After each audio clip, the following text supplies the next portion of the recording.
You ask Tiger to solve. This deals with linear equations with one unknown. The final result is x equals 2. Let's solve it step by step. Group all x terms on the left side of the equation. Subtract 4x from both sides. Group like terms. Simplify the arithmetic. Group like terms.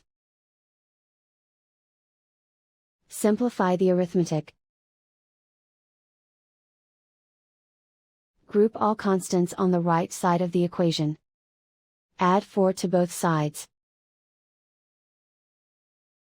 Simplify the arithmetic.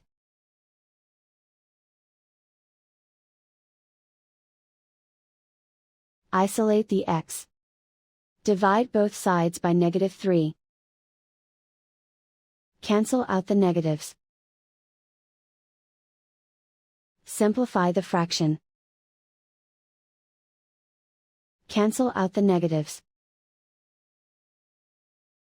Find the greatest common factor of the numerator and denominator.